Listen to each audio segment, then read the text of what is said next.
Okay, myself Muhammad Aslam.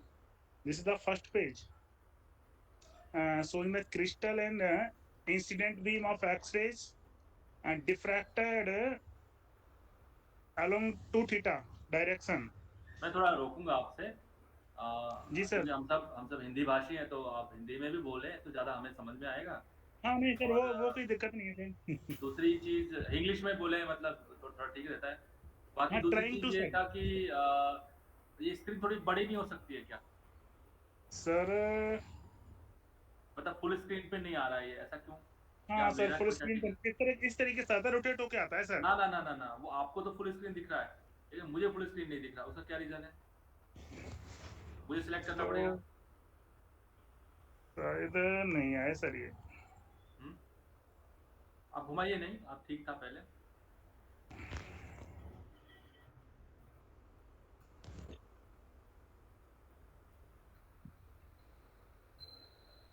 ये कर लिया मैंने, इसमें ना आई नहीं से।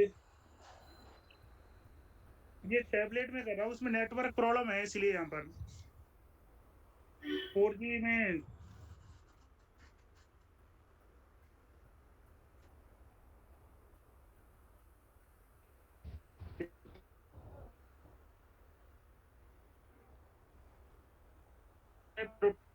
ये टाइटल पेज आता है।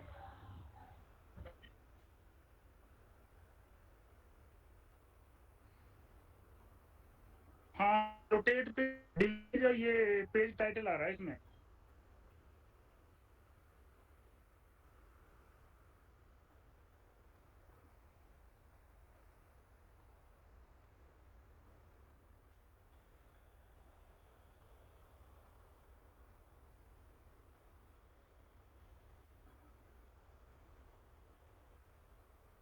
हाँ,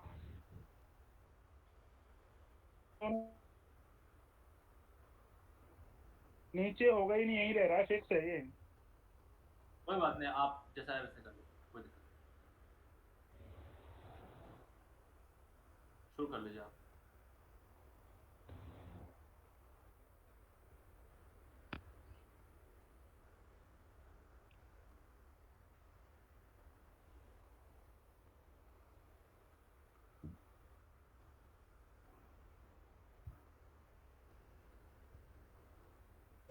इसको चलो ही गया।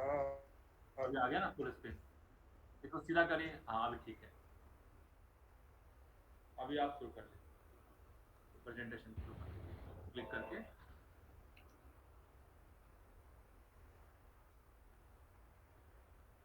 नहीं सर, अभी सर उसी पर आ जाते हैं, वापस नहीं हो रहा ये।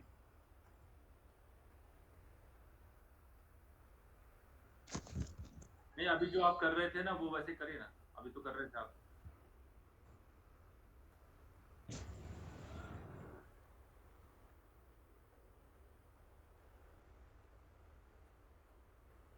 ठीक है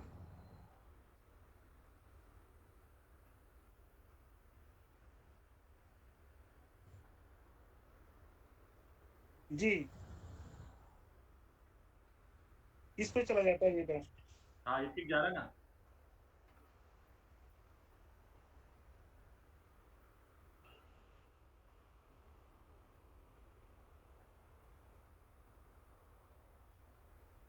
तो टाइम आ जाता है बस। वैसे टाइम।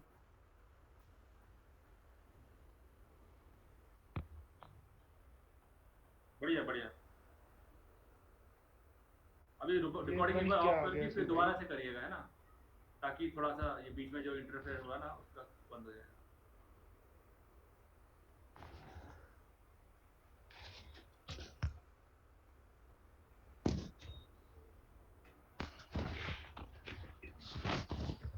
नहीं तो चलने दीजिए, रिकॉर्डिंग चल रहा है तो चलने दीजिए, ये डाल दूंगा मैं यूट्यूब में। ये कह रहा है ना, तो ये एक्सरे स्ट्राइक करती हैं क्रिस्टलन मटेरियल पर, यहाँ से डिफ्लेक्टेड हो रही हैं 2 थीटा एंगल पर ये। और नेक्स्ट स्लाइड, एक्चुअल में ये इंट्रोडक्शन है। आगे ये है यूनिट सेल। यूनिट सेल में दिस इज द एटम और 4 cubic body centred cubic and force face centred cubic structure है यूनिट सेल का सर ये। और इसे यूनिट सेल है ना, यूनिट सेल को हम सिस्टमेटिकली अरेंज करते हैं तो ये क्रिस्टलाइट बनता है इसमें ये। और क्रिस्टलाइट 3 टाइप्स के होते हैं। ये है मोनोक्रिस्टलाइट, इसमें सिंगल लेयर शो कर रही है। Sometimes these crystallized are in the single pattern and we call it monocrystallite. Next, monocrystallite और एक polycrystallite. The right hand corner ये शो कर रहा है सर इसमें। और ये है क्रिस्टलाइट, थर्ड टाइप है, एमॉर्फस होगा ये। अगर ये सिस्टमेटिकली अरेंज नहीं होंगे यूनिट सेल तो एमॉर्फस हो जाएगा ये। लिसनिंग सर, आवाज आ रही है ना? आ रही है ना? ठीक है।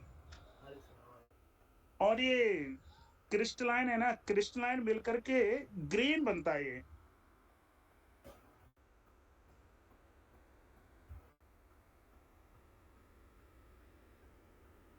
हाँ, यस यस, ये क्रिस्टलाइट है ना, क्रिस्टलाइट में जो यूनिट सेल है ना सिस्टमेटिकली अरेंज होते हैं। अब ये कंबाइंड हो जाते हैं ना तो बहुत सारे इसके अरेंजमेंट भी डिफरेंट हो सकते हैं, इसे हम ग्रेन कहते हैं। और ये ग्रेन है ना, ग्रेन की बाउंड्रीज रहती है ये। We call it grain and the boundaries of these crystallite are called the grain boundaries। इसमें बाउंड्रीज भी हैं, आप सो देख रहे होंगे इसमें तो लाइनिंग सी दिख रही है तिरछी विरछी से, इसमें ये ग्रेन है। सुन पा रहे हैं ना? Hello hello. हाँ, आप शुरू करिए क्योंकि हम तो अपना म्यूट करके बैठे हैं ताकि डिस्टर्ब ना हो, इसलिए। ठीक ठीक है सर, ओके ओके सर। ये ग्रेन्स है ना, ग्रेन को कंबाइन करते हैं ना तब ये पार्टिकल बनता है सर। ये 6 डायग्राम यहाँ पर दर्शाए जा रहे हैं ये ग्रेन्स के, और देन यहाँ पर ये पार्टिकल बनेगा। और वही सेम कंडीशन है, पार्टिकल सबसे बड़ा होता है, उससे छोटा होता है ग्रेन, ग्रेन से छोटा क्रिस्टलाइन, और क्रिस्टलाइन से छोटा होता है यूनिट सेल, और देन मॉलिक्यूल और atom. This is showing the diffraction. हाँ सर, रवि सर कुछ कह रहे हो ना?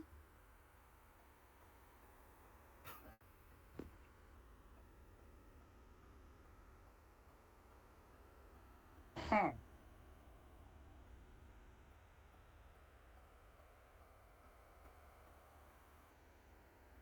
हाँ, yes yes, then molecule, yes yes.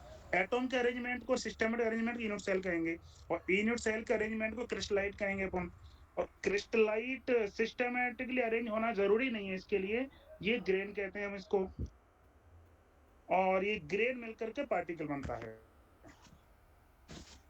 तो ये रिकॉर्डिंग कर लीजिएगा क्योंकि ताकि हम लोग बाकी स्टूडेंट्स को भी बेनिफिट होता है इससे। तो हम लोग इसको प्रभाकर सर में हम लोग चाह रहे थे कि एनआईओ की वेबसाइट में हम इसको पोस्ट करेंगे वीडियो को। ये 2-3 मैंने लेक्चर्स डाली हैं, आप देख सकते हो, उसमें क्वांटम मैथमेटिक्स से रिलेटेड है।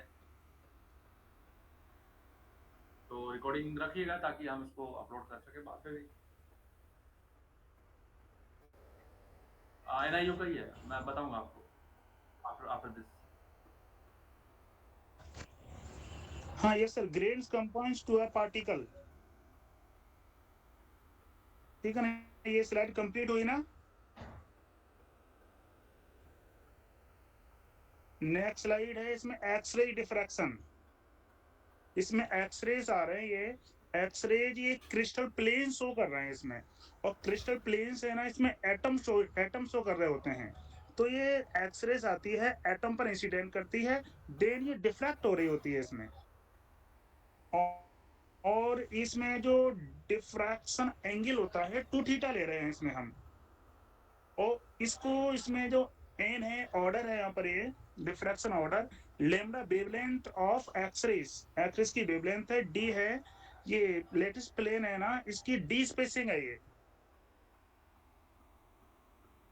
और नेक्स्ट जो एक्सरेज है ना, एक्सरेज स्कैटर होती है, इंसिड स्ट्राइक करती है एटम पर, और एटम के अराउंड में एटम न्यूक्लियस होता है, न्यूक्लियस के अराउंड में इलेक्ट्रॉन क्लाउड होता है, इलेक्ट्रॉन वाइलिंग कर रहे होते हैं ना, तो ये एक्सरेज इलेक्ट्रॉन से इंटरफेयर करती है।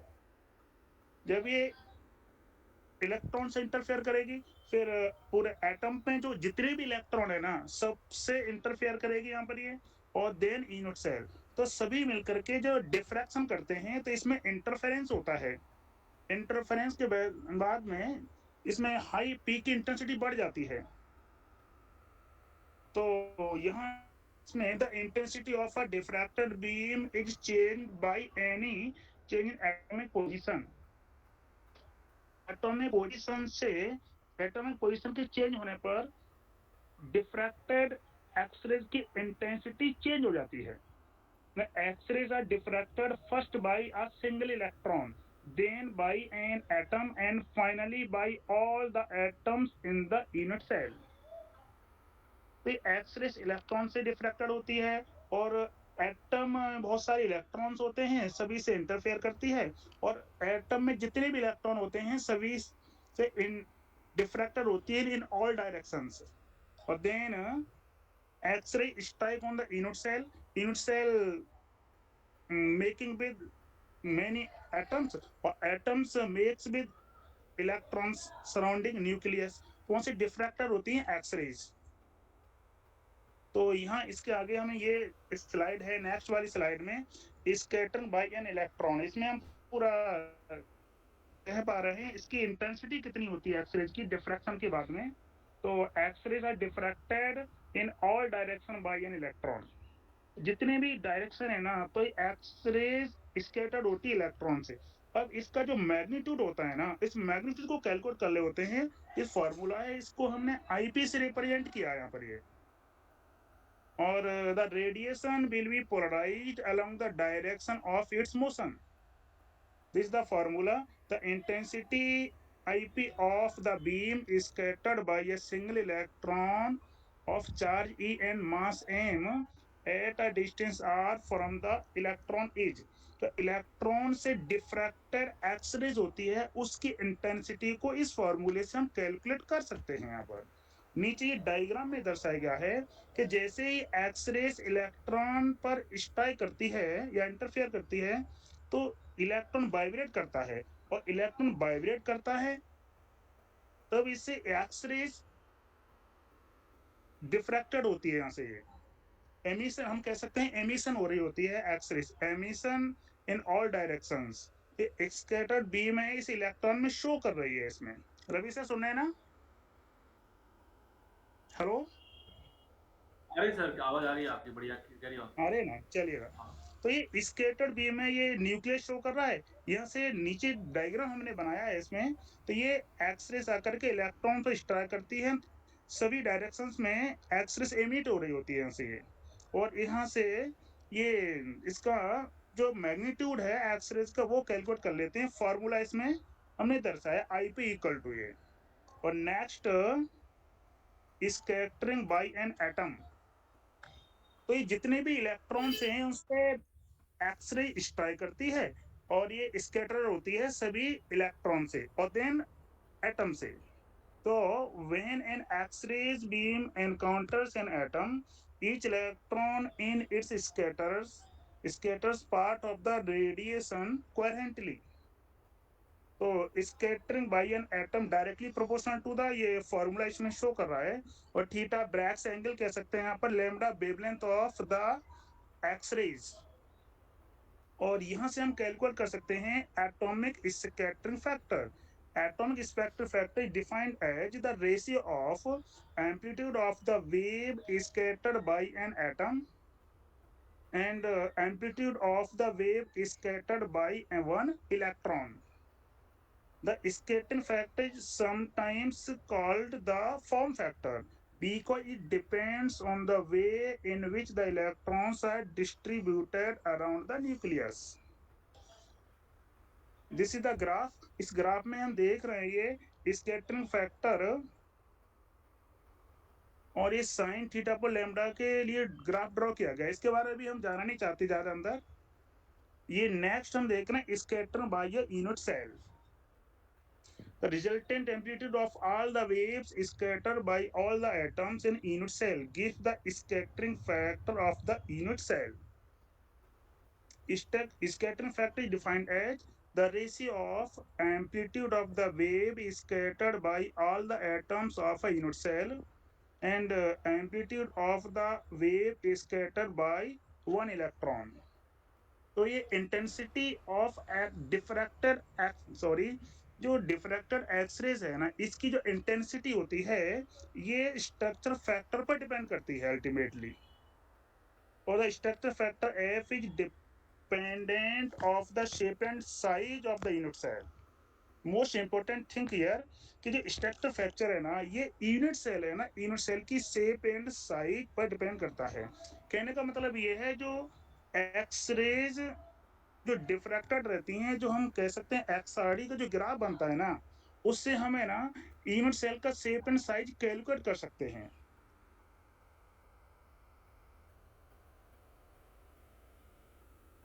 आगे नेक्स्ट स्लाइड में हम ये प्लेन्स के बारे में बात कर रहे हैं, क्योंकि हमने यहाँ लिया है, इसमें इसके नीचे कॉर्नर पर ये दे रखे हैं बहुत सारे प्लेन्स हैं. ये ग्रीन कलर में ये प्लेन शो कर रहे हैं, इस पर एक्सरेज आ रही है और एटम पर स्ट्राइक कर रही है और देन ये स्कैटर हो रही है. ये इसकी इंटेंसिटी को मेजर करते हैं इसमें. और ये प्लेन्स के बारे में आगे देखेंगे, ये लेटिस प्लेन्स हैं. रवि से सुन पा रहे हैं ना? हेलो, आपका ठीक है ना? प्रेजेंटेशन बहुत इंटरेस्टिंग है, हम लोग सुन रहे हैं. और आपका जो प्रेजेंटेशन जो है आफ्टर दिस आप प्लीज हमें भी फॉरवर्ड कर दीजिएगा, हम उसको अपलोड भी करेंगे वेबसाइट में, उसमें जो यूट्यूब चैनल नीचे लिंक में, तो जो गूगल ड्राइव में बाकी अच्छा जिसको अच्छा जरूरत सर, होगी तो वो उसको यूज कर सकता है. ठीक है सर. एक्चुअली थोड़ा में चलो स्क्रीन सर छोटे होने की आगे, वजह से तो उतना ये बड़ा साइज में नहीं आ रहा है, लेकिन बाद में फिर हम इसको समझ सकते हैं. ठीक है सर, मैं और उसको और अच्छे से बना के तब सेंड करूंगा सर आपको, है ना? आप तो ये भेज दीजिएगा तो हम अपलोड करेंगे, आज करेंगे इसलिए. तो चलिए एनीवे आप शुरू करिए प्लीज आगे. चलिएगा सर. तो ये इसमें प्लेन्स है ना, ये एक्स डायरेक्शन हमने ए लिया है, ए बी सी, वही लेंस हैं. इसमें इंटरसेक्शन कट हो रहा है A upon H, C upon L and B upon K, और यहाँ से ही हमें लेटेस्ट मिलर इंडिसेस मिलते हैं एच के एल. एक डायग्राम इसमें शो कर रहे हैं. इसमें हम ये प्लेन ओरिजिन ओ एस्पेक्ट में बात कर रहे हैं. इस जो इसकी एग्जाम्पल के लिए हमने लिया है.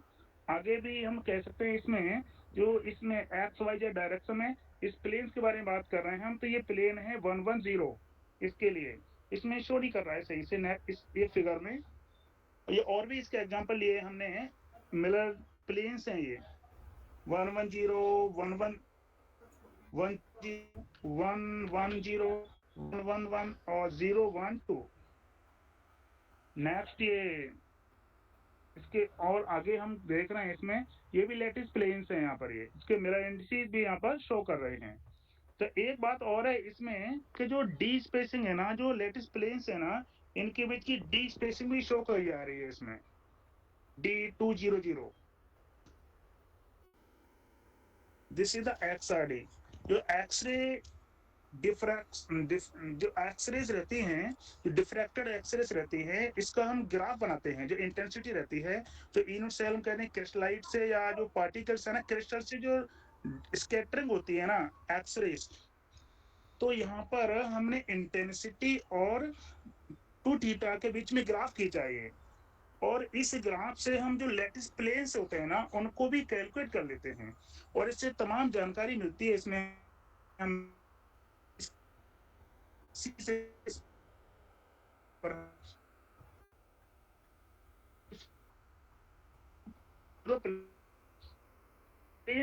इन प्लेन्स के स्ट्रिंग होते हैं ना, तो वो इसमें शो किए जा रहे हैं. और यहाँ पर इसमें जो पोजीशन ऑफ है ना, की पोजीशन होते हैं, इसकी स्कैटर जो साइज एंड शेप के बारे में पता कर सकते हैं. बल्कि यूनिट सेल होता है, यूनिट सेल का वॉल्यूम है, उसकी शेप एंड साइज के बारे में पता कर सकते हैं. और इंटेंसिटी है इसकी एक्सरे एक्सआरडी जो ग्राफ है, इसकी इंटेंसिटी से हम जो यूनिट सेल होता है उसमें एटम की पोजीशन पता कर सकते हैं। यस, इसमें हम कहना चाह रहे हैं significance of the peak shape in XRD. ये पीक पोजीशन में 3 चीजें मोस्ट इंपॉर्टेंट होती हैं इसमें, पीक पोजीशन, पीक विड्थ और पीक इंटेंसिटी। आवाज आ रही है ना? हेलो। तो ये पीक पोजीशन है ना, पीक पोजीशन से शेप और साइज पता कर सकते हैं यूनिट सेल का। और ये है हम इस यूनिट सेल के बारे में बता सकते हैं हम। और ये पीक विड्थ है ना, पीक विड्थ से क्रिस्टलाइट साइज कैलकुलेट कर लेते हैं। तो इस तरीके से ये हमें एक्सआरडी के बारे में, हमें एक्सआरडी पता है तो स्ट्रक्चर के बारे में लगभग जो जानकारी चाहिए होती है उसके बारे में हम पता कर सकते हैं। और determination of unknown structure proceed and 3 major steps. The shape, हम यहाँ पर जो अभी हमने पीछे स्लाइड में बोला था उसको यहाँ पर और रिपीट करना चाह रहे हैं एक तरीके से। The shape and size of the unit cell are deduced from the angular position of the diffraction lines. जो डिफ्रैक्शन लाइन की जो पोजीशन होती है ना एक्सआरडी में, ये एक्सआरडी ग्राफ है, इसमें जो पोजीशन होती है इस पोजीशन से हम यहाँ पर शेप एंड साइज पता कर सकते हैं यूनिट सेल की। And second one, the number of the atoms are unit cell is the computed from the shape and size of the unit cell, the chemical composition of the specimen and its major density. और next third point में देखेंगे the position of the atoms when within the unit cell are deduced from the relative intensity of the diffraction lines। तो बिल्कुल यहाँ से clear है, जो intensity होती है डिफ्रैक्टेड बीम की, जो एक्सआरडी ग्राफ से पता लगता है, तो उसकी इंटेंसिटी से एटम की पोजीशन पता कर सकते हैं इसमें हम। और इसमें काफी इंपॉर्टेंट है ये जो हमने एक्सआरडी लिया है, इसमें जो जितना हम पता कर सकते हैं, एक तो इसमें 2 थीटा एंगल्स और इंटेंसिटी, और 2 थीटा और इंटेंसिटी हमें पता है ना, तो इससे यहाँ पर हम दिए दिखाने प्रयास कर रहे हैं यहाँ पर कि इससे प्लेस कैसे कैलकुलेट करते हैं। एक्चुअल में ये प्रोसेस है जो मिलर इंडिसेस कैलकुलेट करते हैं उसके लिए प्रोसेस है यहाँ पर। ये जैसे थीटा है ना, थीटा हम कह सकते हैं रॉ मटेरियल है। ये तो हमें थीटा पता है ना, उस पीक पोजीशन पता है, तो पीक पोजीशन से मेरा इंडिसेस पता कर लेंगे, और मेरा इंडिसेस से इसमें लेटिस कांस्टेंट पता कर सकते हैं, और लेटिस कांस्टेंट के बाद में यूनिट सेल का वॉल्यूम कैलकुलेट कर सकते हैं, और क्रिस्टल साइज भी पता कर सकते हैं उससे। आ रहे हैं रवि सर? Hello hello. सुन रहा हूँ सर। यार आवाज नहीं आ रहा, अच्छा नहीं लग रहा, थोड़ा मजा सा नहीं आ रहा, वो बीच में बोल दिया करो थोड़ा थोड़ा सा। या आ रही है आवाज आ रही है आपका।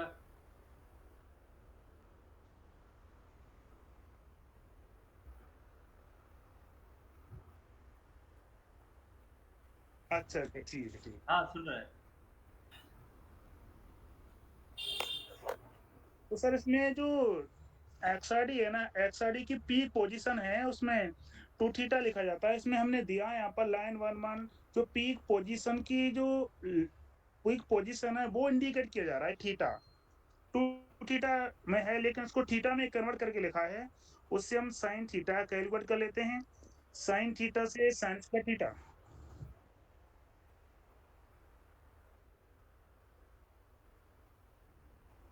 जी,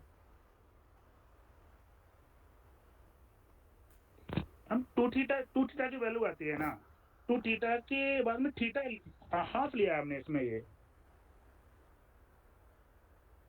यस यस,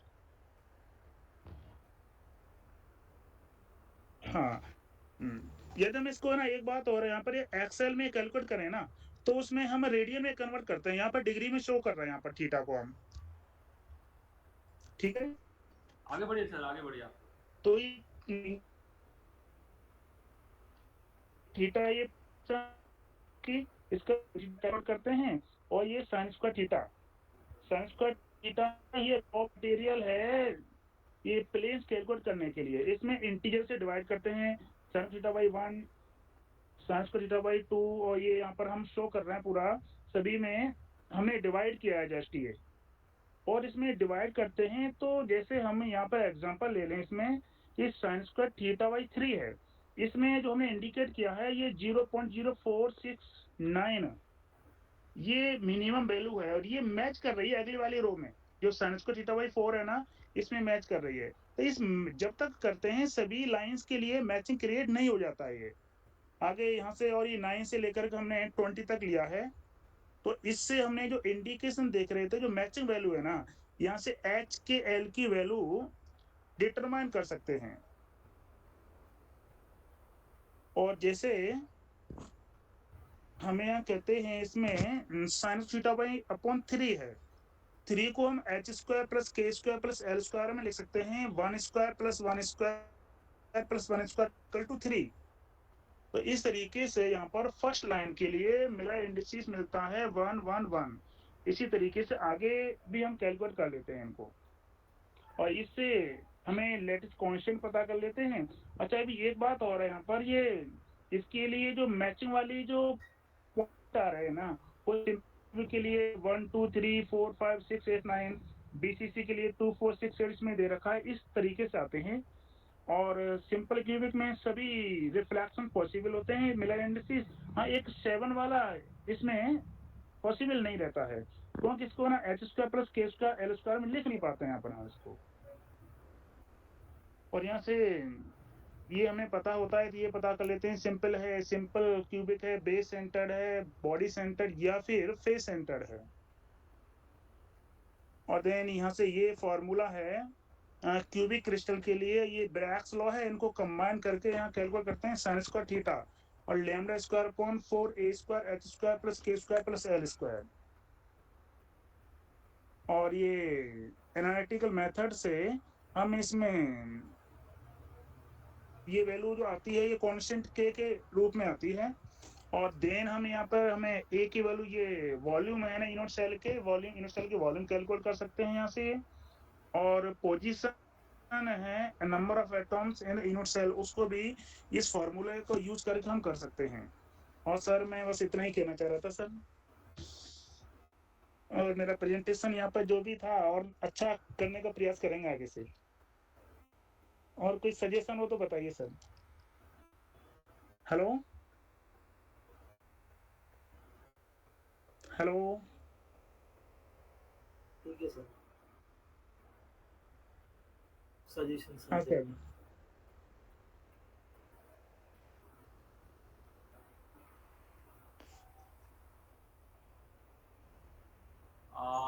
आप नेक्स्ट प्रेजेंटेशन आप शुरू कर सकते हैं रवि सर। बाकी आपका प्रेजेंटेशन प्लीज दीजिएगा, हम लोग अपलोड करेंगे उसमें, तो बाकी जो स्टूडेंट्स जी हैं सर। उनको समझ में आएगा।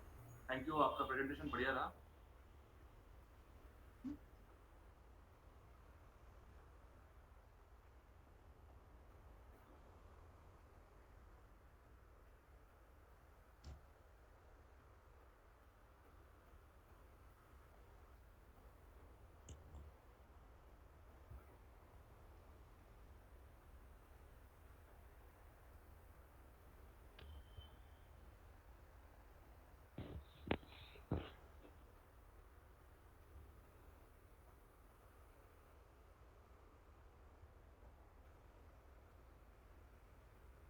ठीक ठीक है।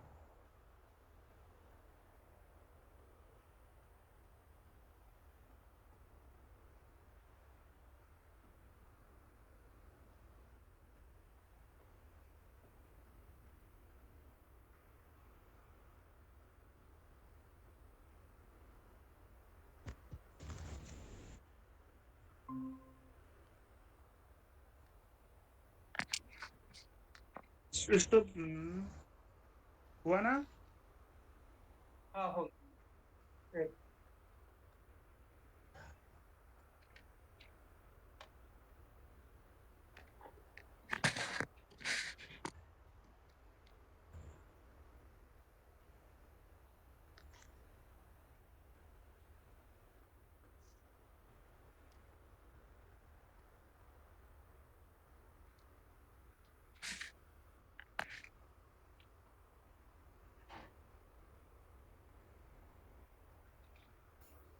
अ,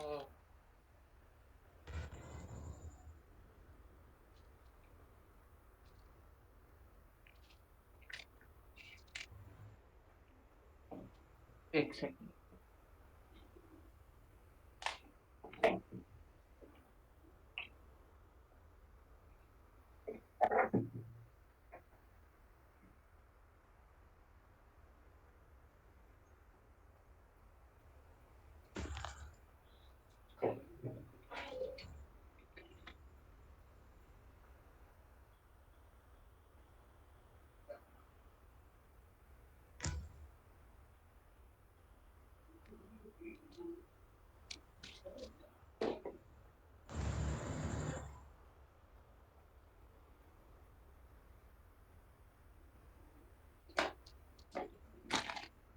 मुझे थोड़ा टाइम नहीं मिला कि मैं प्रेजेंटेशन बना सकूं, but I try to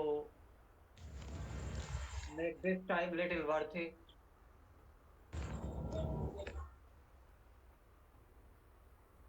Aslam, ji. अपना मोबाइल एक में वो क्या कहते हैं, माइक ऑफ कर देना एक में। अच्छा, अनम्यूट करूँ है ना? नहीं, म्यूट करो, म्यूट, क्योंकि वो हल्का सा वो करने पे तुम्हारी स्क्रीन ले रहा है। हम्म, यार कहाँ से होगा?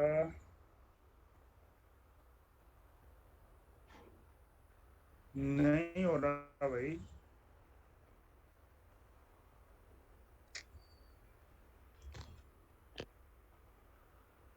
ओके, बस अब हो गया। राइट।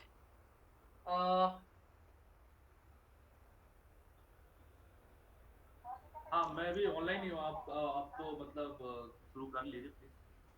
एक सेकंड, इसका स्पीकर ऑफ कर दो।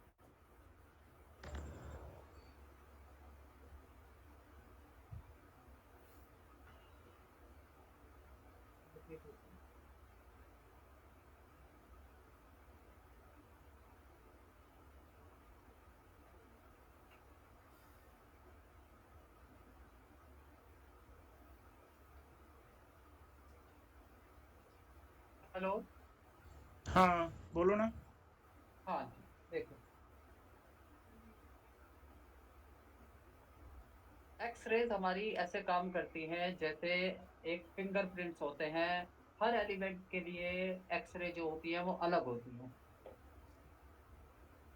एक्सरे हमारी इसलिए ली जाती हैं क्योंकि जो दो हमारा लैटिस जो है उसमें जो एटम्स होते हैं उसके बीच जो होता है वो लगभग एंगस्ट्रॉम की दूरी होती है उसके उन दोनों के बीच में। अगर हम यहाँ पे नॉर्मल लाइट ले लेंगे जो कि हमारी होती है 600 नैनोमीटर रेड के लिए, तो ये मेरी जो है नैनोमीटर, ये आने में, ये इसकी वेवलेंथ जो है आने में इससे बड़ी होगी और ये इसको पार नहीं कर पाएगी। इसलिए हम इसको एक्सरे लेते हैं क्योंकि वो 10⁻⁻10 के ऑर्डर में होती है और वो भी तब काम तो रवि कर सर, पाती एक है। मिनट सर, है ना, थोड़ा हाँ। इंटरप्ट करूँ ना मैं? हाँ। रवि सर, ये जो है ना, आप ये कहना चाह रहे हो क्या इसमें जो दूसरी रेस क्यों नहीं लेते हम? हाँ, सिंपल नॉर्मल उससे क्यों नहीं होता। आप ये कहना चाह रहे हो एक्स रेज की जगह पर है ना हम दूसरी रेज ले सकते हैं क्या? हाँ, या राइट लाइट राइट ले राइट। सकते हैं? लाइट, नॉर्मल लाइट ले सकते हैं या नहीं ले सकते हैं, हम हाँ वो हाँ हाँ, करते हैं। ठीक ठीक, ओके ओके। तो इसलिए उसका क्योंकि वेवलेंथ उससे ज्यादा बड़ी होती है तो वो पहले ही टकरा के उसमें पेनिट्रेट नहीं कर पाती, तो हमें इंटरफेरेंस नहीं मिलेगा।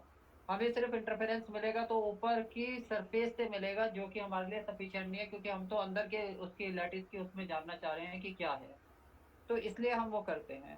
एक्सरे और इसके बीच का जो हमारा रिलेशन होना चाहिए वो होना चाहिए हमारी जो ये डी है, ये डी मेरी इजिकल टू होना चाहिए λ/2 से।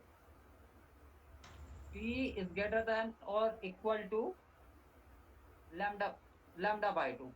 मतलब ये λ/2 के भी, अगर ये मेरी लैम्डा सपोज करो, फॉर एन एग्जांपल ये 10 नैनोमीटर है या 10 एंगस्ट्रॉम है, तो बीच की डिस्टेंस मेरी 20 होनी चाहिए, तो मेरा वो बनेगा। अदरवाइज इंटरफेरेंस मुझे नहीं मिलेगा। ओके, हमारा जो लॉ है जिससे हम इसको वो करते हैं वो ब्रैग्स लॉ है। And Bragg's law is 2d sin theta is equal to n lambda. Now अगर हम ये d और sin थीटा को लें तो ये इनवर्सली प्रोपोर्शनल है। sin theta is equal to n lambda upon d। तो sin theta is inversely proportional to 1 upon d और theta is inversely proportional to d। So that means the more the theta जितना ऊपर जाएगा d उतना ही कम हो जाएगा। ये मैं इसको फिगर के थ्रू बताने की कोशिश करूंगा। अगर ये मेरी लैटिस है तो जैसे जैसे ये मेरा एंगल बढ़ेगा, ये इधर का, ये मेरी d इसमें यहाँ पे ये कैलकुलेट होगी ये वाली। जैसे जैसे एंगल बढ़ेगा तो मैं देख रहा हूँ कि ये मेरी d ये वाली कम होती चली जाएगी, इसलिए ये थीटा और इसके इनवर्सली प्रोपोर्शनल होती है। ठीक है, तो ये थीटा जैसे जैसे थीटा बढ़ेगा, ये थीटा है मेरा, theta is getting increase. Now d is getting decrease. ये वाली चीज सबसे छोटी है इसमें अगर हम यहाँ देखें।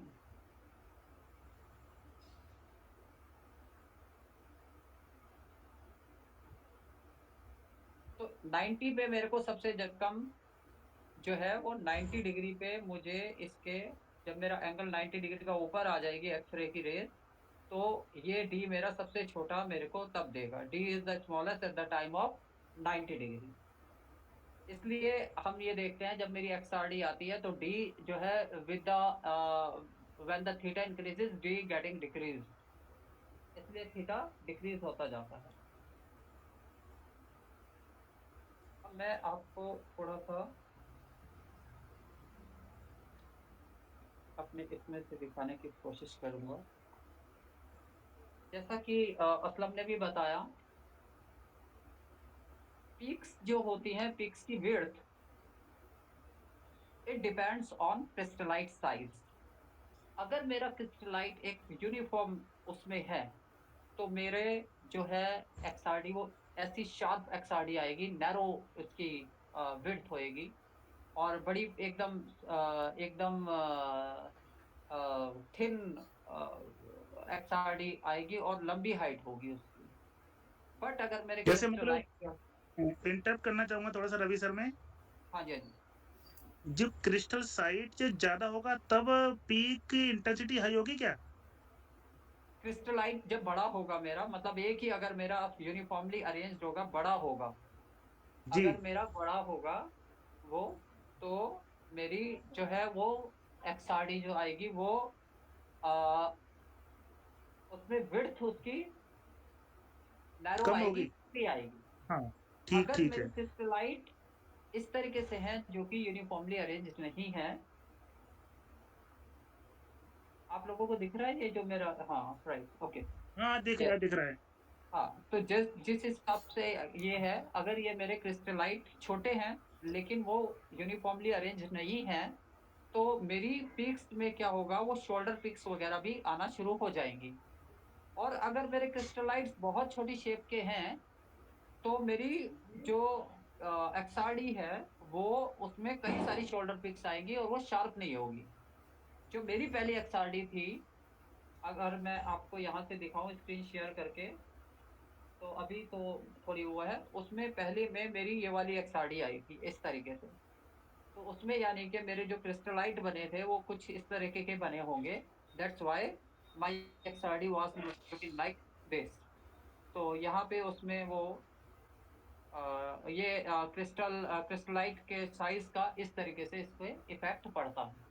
Okay, should I move ahead? हाँ, ठीक है। राइट, क्यों रवि सर, एक एक सेकंड में थोड़ा सा डिस्टर्ब करना चाहूंगा आपको। हाँ बोलो। ये क्रिस्टलाइज है ना, हाँ, ये तिरछे तिरछे होने से क्या इफेक्ट पड़ेगा इस पर, XRD पर?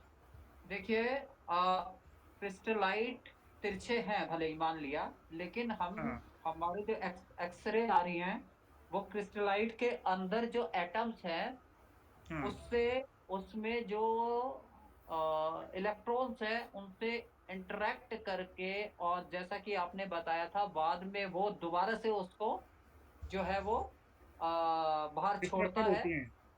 हाँ, स्कैटर्ड होती है बाद में, और हर दिशा में छोड़ता है, तो वहां पे वो होती है। तो जाहिर है कि जाहिर सी बात है थोड़ा सा फर्क पड़ेगा ही इसके ओरिएंटेशन का। ठीक है। हाँ हाँ, ठीक ठीक ठीक। Second thing which I would like to tell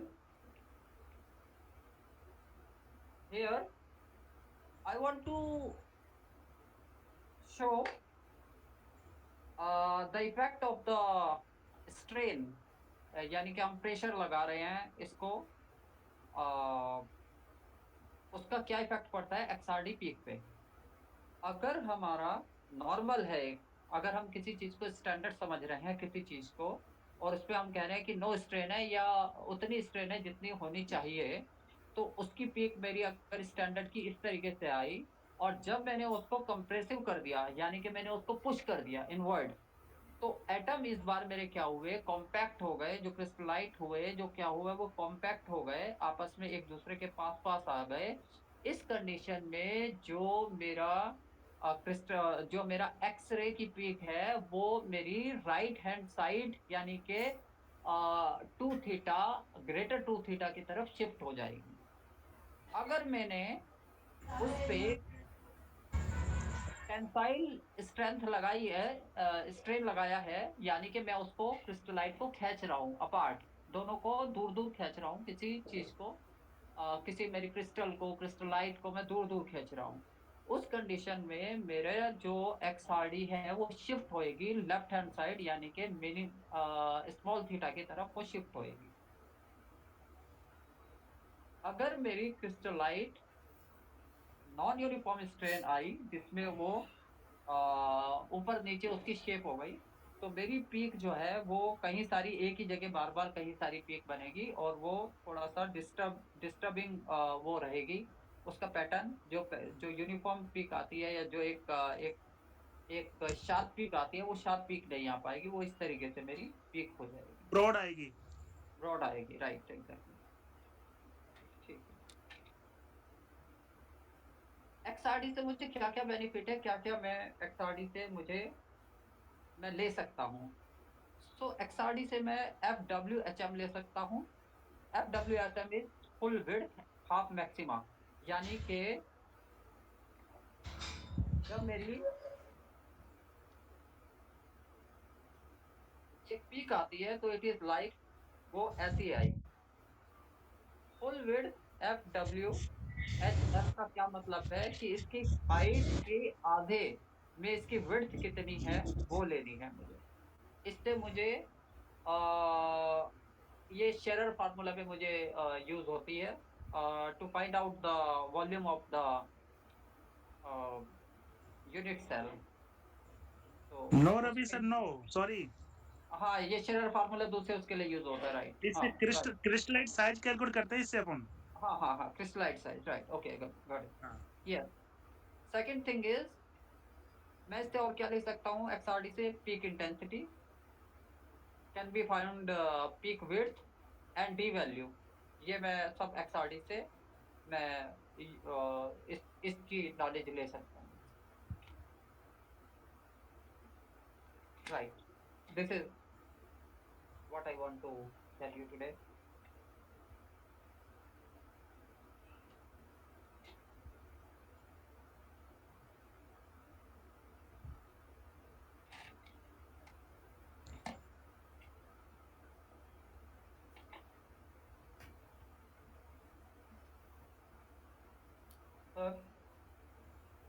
अपना कंप्लीट है क्या, हो गया क्या? राइट सर, हाँ हो गया सर। अच्छा, मुझे ये बताइए ना, मतलब जैसे आपका XRD आया जी। और एक एक बनाइए, आप एक पीक बनाइए, अच्छा। रेडिकल पीक बनाइए। एक्स एक्सिस आपका एंगल हो गया, राइट एक्सिस जो है, वाई एक्सिस जो है आपका इंटेंसिटी हो गया। Intensity, yes. हाँ हाँ, बनाइए तो। हाँ, ये कोई या बनाया आपने, है ना? और इस पीक में कोई एंगल मान लीजिए, इसका जो आप 30 मान इसको, लीजिए। हाँ, ठीक है? इसको रिफाइन करेंगे तो आप उसमें सॉफ्टवेयर के थ्रू तो मान लीजिए कितना 30 डिग्री लिख दिया आपने, है ना? हाँ। है ना? अब ये जो पीक आई है, इसके साथ-साथ छोटी-छोटी पीक भी बना लीजिए थोड़ा-सा, एक आध कोई। ऐसे कुछ आ गया, है ना? उसमें भी कोई एंगल हो गया। अब ये कैसे पता चलेगा कि ये कौन-सा क्रिस्टल है और इसके जो फेस है HKL यानी जैसे 111 या 100 जिसका जी जिस पर सर। हम बात कर रहे थे पिछले हफ्ते, वो कैसे जी पता सर, जी चलेगा? सर। ये कैसे उसके पता बारे में चलेगा? थोड़ा-सा असलम जी ने मुझे बताया था अभी अभी थोड़ी जी देर सर, पहले। जी सर। लेकिन आगे और ज़्यादा डिटेल में मतलब जा नहीं पाए आगे। हाँ, अच्छा, अच्छा सर। नहीं सर, मैंने कैलकुलेट किया है अपना जो मेरा जो एक्सआरडी है ना सर, हाँ, उसका मैंने एचकेएल सभी के कैलकुलेट करके वॉल्यूम भी कैलकुलेट किया है सर मैंने। आपका जो एंड था ना एंड जी में सर। वो आपने पूरा दिखाया था टेबल में, कि हाँ, हाँ सर, आपने टेबल बताया में। कि भाई पीक में जो एंगल है थीटा आ जाता है, जी लेकिन सर। वो टेबल किया लेकिन वो टेबल वर्कआउट करके नहीं दिखाया आपने। तो वर्कआउट करने से क्या होता है पता चलता कि एग्ज़ैक्टली एचकेएल कैसे निकलता है और कैसे आपका स्मॉल डी निकलता है और जी सर। कैसे स्मॉल ए निकलता है और कैसे आप लेटेस्ट पैरामीटर फाइंड आउट होता है क्रिस्टल का। जी सर, जी सर। तो क्या रवि सर जा सकते हैं आगे? सर मैं ये तो आपको बता सकता हूँ कि ये कैसे हमें पता चलेगा कि किस उसकी एक्सआरडी है। जैसे हमारी एक ये होता है JCPDS, joint committee of border diffraction standard, ये होता है। इससे हम मैच करते हैं कि ये कौन-कौन से उसकी है। अगर हमारी पीक्स मैच कर जाती हैं तो हमारे को एलिमेंट श्योर हो जाता है कि ये अ, हमारी पर्टिकुलर एलिमेंट की या कंपाउंड की एक्सआरडी है। और मेरा इसके मेरा ये क्वेश्चन था कि आपका एक्सआरडी आपको आ गया। हाँ, आपको जी एक सर। एक कर्व दे दिया जिसमें पीक दिया हुआ है। आपको 111, 100 कुछ नहीं दिया है। आपको बस एंगल दे दिया है और आपको जी सर। इंटेंसिटी दे दिया है। ठीक है तो सर। आप कैसे कैलकुलेट करेंगे? रफ हाँ सर, मैं कैलकुलेट सर कर करेंगे? सकता हूँ। यस सर, हो जाएगी कैलकुलेट सर, मैं किया है कैलकुलेट सर। हाँ, तो वो मैं जानना चाह रहा था एग्ज़ैक्टली। सर मैं तो सर बताना चाहूँगा कैसे थोड़ा। कैसे आप पता लगाएँगे कि क्या ये NaCl है? आपने ठीक बोला JCPD फाइल से आप पता लगाएँगे क्योंकि आपको लेटेस्ट पैरामीटर कैलकुलेट हो जाएगा A, B, C ये क्यूबिक है कि क्या है? ये फेस सेंटर्ड क्यूबिक है कि या हेक्सागोनल है? और यस आप सर, यस सर। JCPD से निकाल लोगे कि ये NaCl है या कौन-सा स्ट्रक्चर है। लेकिन कैलकुलेट कैसे करेंगे? वो मतलब जानना चाह रहा था मैं। लेकिन मैंने एक यूट्यूब में देखा था, मैं आपको शेयर करना चाहूँगा। उसमें उन्होंने कैलकुलेट किया हुआ है। तो सर मैंने मैं भी शेयर करता हूँ सर, मैं डॉक्टर इसको शेयर तारा सर, करता हूँ। बोलिए। मैंने सर इसको कैलकुलेट की, मेरी जो एक्सआरडी आई है ना, हुँ, उसका मैंने इसका लेटिस कांस्टेंट, लेटिस वॉल्यूम और क्रिस्टल साइज इससे कैलकुलेट किया है थीटा से केवल सर। अच्छा हाँ, मैं समझ गया। आपने जो टेबल बनाया था ना, उससे आपने कैलकुलेट किया होगा। बेसिकली हाँ, वहीं पे जाना एक्सेल चाह रहे थे। एक्सेल फाइल में सर कैलकुलेट है पूरा कंप्लीट सर, आता है प्रोसेस मेरे ये सर। हुँ, हुँ, हुँ। हाँ तो सर। नहीं एक मैं मेरे पास एक यूट्यूब मिला था मुझे यूट्यूब चैनल मिला था किसी का जी सर। तो उन्होंने उसको डिस्क्राइब किया हुआ है मैं आपको उसको थोड़ा-सा पोर्शन में एक मतलब उसमें बताना चाह रहा था मैं जी सर। अ, मैं आपको दिखा देता हूँ।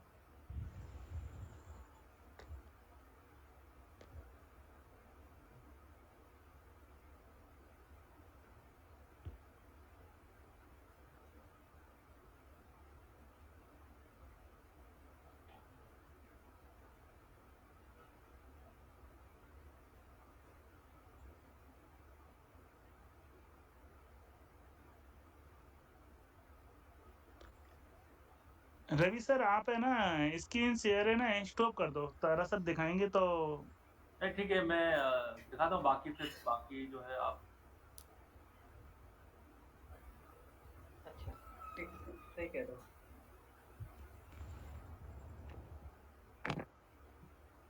देख पा रहे होंगे फुल स्क्रीन आ रहा है कि नहीं आई डोंट नो बट हाँ, हाँ यस सर, सर। आ रहा है सर, आ रहा है। आ रहा है? ओके।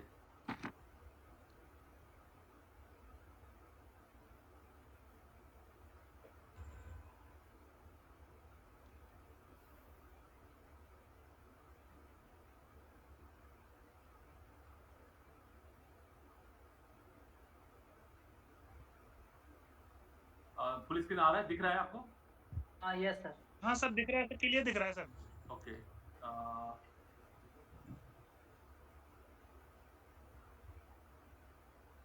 ठीक है, ये Imagine building Sorry, yeah. 4 real businesses even before you graduate across B2C, AI and content. All of this while you get हाँ, ठीक है। ये स्क्रीन दिख रहा होगा आपको, ये पीक्स Next, दिख रहे we होंगे यहाँ पे, calculate the values of जी theta. सर, जी सर। है ना? ये पीक्स दिख रहे होंगे। तो बेसिकली किसी का ये था, एक्सपेरिमेंट था और जिन्होंने ये किया हुआ है और उन्होंने ये कैलकुलेट किया हुआ है। उस पे चलते हैं, थोड़ा सा मैं बता देता हूँ आपको।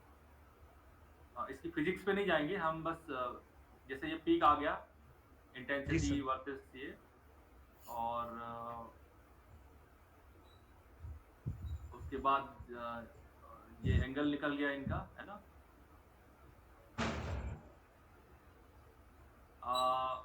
अभी क्रिस्टल स्ट्रक्चर कौन सा है ये आइडेंटिफाई करना है। फॉर एग्जांपल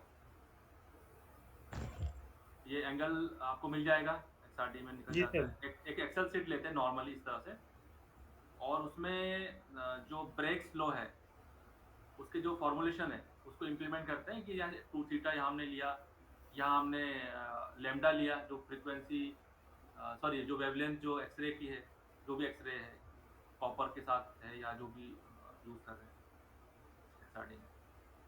साइन थीटा यहाँ पे हमने लिया, जो कि नॉर्मली किसी साइंटिफिक कैलकुलेटर से भी कैलकुलेट कर सकते हैं। और इसमें जो मेन पॉइंट ये था कि ये सिंपल क्यूबिक के यस लिए, सर। सिंपल क्यूबिक के लिए जो HKL जो होते हैं वो 1 जी 2 सर। 3 4 जो इंटीजर नंबर्स होते हैं ये होते हैं। ये पहले याद रखना पड़ेगा, इंपॉर्टेंट है ये। बॉडी सेंटर्ड क्यूबिक अगर है, सर ये ना इसमें एक मिस्टेक है सर, सॉरी सर। हाँ सर ये 7 आ रहा है ना इसमें, ये नहीं आना चाहिए 7 सर। नहीं आएगा। हाँ, 7 7 नहीं आएगा। आज जिन्होंने बनाया होगा यूट्यूब में, जो उन्होंने बनाया होगा जी तो सर। उन्होंने 7 डाल दिया होगा। एनीवे, तो उसके बाद H, K और L का जो नंबर है, अगर इवन नंबर आता है हाँ तो सर। वो बॉडी सेंटर्ड क्यूबिक माना जाता है, जैसे 2 4 6 8 10। हाँ हाँ। और अगर H, K और L सारे या तो ऑड है या तो सारे इवन है, तो उसमें जैसे 3 4 8, तो ये इस तरह से मतलब आइडेंटिफाई कर सकते हैं। तो उसको प्रैक्टिकली इन्होंने किया हुआ है चैनल में। यहाँ पर जो सारी वैल्यू उन्होंने निकाली हुई है, थोड़ा सा हम ही देख लेते In हैं इस channel को। origin, how to do this, you may watch the video is shown in the above video info card regarding the use of a peak annotator tool. As we have found the peak's positions, now go to the Excel template in which we will do the आवाज आ रही होगी आपकी calculations YouTube as पे? Yes sir, yes discussed sir, आ रही है sir. earlier in this tutorial. Please note that a link to this Excel calculation template will be provided for download in the video description. Here, this is the X-ray wavelength, and here we will put the 2 theta values as we found here.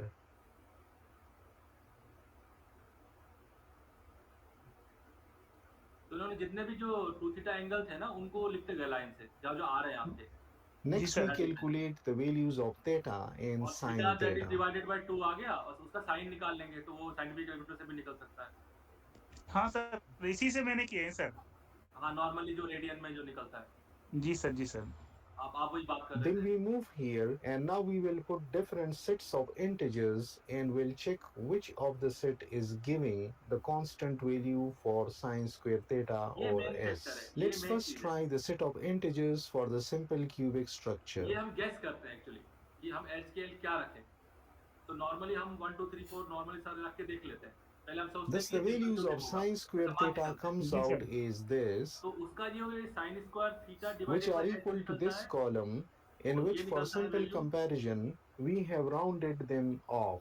It is evident that these set of integers have no constant ratios, so the Constant set ratio नहीं है। structure is not a simple cubic तो structure. इसका Now मतलब we constant try with simple another cubic set of नहीं है। integers, that is the BCC structure. अब वो try करते हैं कि 2 4 6 ये सेकंड वाला फेस सेंटर्ड क्यूब रख के देखते हैं।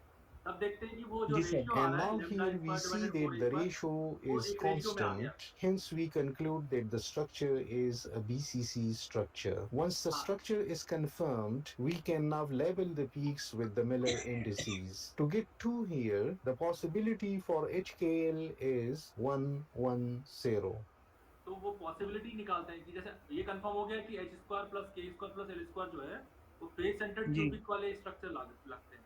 अब उसमें h square k square l square आने के लिए h k और l के कॉम्बिनेशन में 2 बनाना है आपको, तो वो कोई भी दो जो है वो 1 होंगे, तो उससे ये पता Yes, sir. चलेगा कि वो जो पर्टिकुलर पीक है वो या तो 1110 लेंगे 110 लेंगे या 101 लेंगे, इस तरह से वो पीक मान सकते हैं उसको, जैसा वो बता रहा है यूट्यूब में। Similarly, वो पीक जो वैल्यू है 200, वो ऐसे आइडेंटिफाई कर सकते हैं। 211, 220, 310. उसका ये लेटाइस कांस्टेंट का फॉर्मूला है, Let's calculate the latest constants. जैसे क्यूबिक है यहाँ पे फेस सेंटर्ड क्यूबिक है, तो lattice Here constant for average, we prefer the large angle values. So the average latest constant comes out to be 3.56 angstrom. उसका average निकाल दिया, The लेकिन वो standard JCP value से is मैच 4.026 match करेगा? angstrom. So the वो depend percent करता है। error is that is 12%. क्योंकि आपने In XRD में या example, कैलकुलेशन में गलत किया, तो ये मतलब मेन चीज था जिसको हम लोग आगे मतलब और एक्सप्लेन करना चाह रहे थे।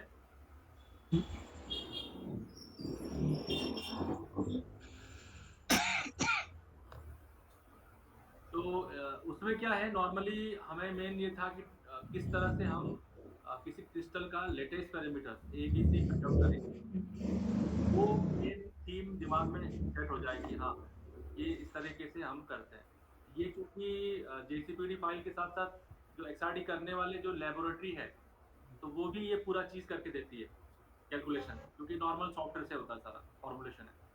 तो मैं एक्सपेक्ट कर रहा था कि जो रवि सर का जो सैंपल था उसमें वो पीक्स के साथ अगर आप भेज सकते हैं रवि साहब, ठीक है, साथ में उनके एंगल और पीक, और वो जो उन्होंने दिया होगा कि भाई ये हो सकता है पॉसिबिलिटी, जैसे आपने बताया था कि आपने खुद कैलकुलेट किया कि इससे मैच हो रहा है, तो आपने वो किस तरह से कैलकुलेट किया, तो वो आप बताएं हमें, है ना। जैसे ये सैंपल मैंने आपको बताया यूट्यूब का, तो वैसे ही आपने कैलकुलेट किया होगा अपने सैंपल का, तब आपको पता चला होगा कि वो BaCaO3 है, तो वो कैसे किया आपने, वो आप थोड़ा डिटेल में देखें, क्या पता वो कोई दूसरा बन रहा हो वहाँ पर,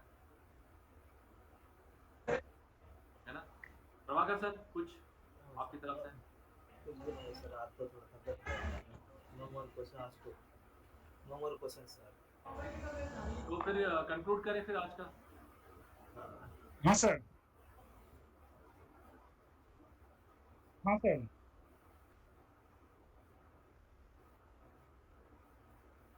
हाँ ठीक है, टॉपिक आप लोग अपना अपना डिसाइड करें, है ना, जो कि हमारे जो करंट रिसर्च है उससे रिलेटेड हो, है ना। अच्छा अच्छा। और मैं कोशिश करूंगा कि कुछ DFT का मैं आप लोग कंप्यूटेशन से रिलेटेड कुछ बता पाऊँ। जी सर, जी सर। तो ठीक है, तो आज का कंक्लूड करते हैं। इसका जो वीडियो है, जो आप रिकॉर्डिंग होगा वो शेयर कर दीजिएगा, तो हम उसमें यूट्यूब में डाल देंगे, आप मेल कर दीजिएगा। सर नहीं कोई नहीं, वो डॉक्टर मेल तारा में सर, जब गूगल ड्राइव लिंक से थ्रू आ जाता है, वो जितना भी जा सकता है। हाँ बताएं। सर मैं ये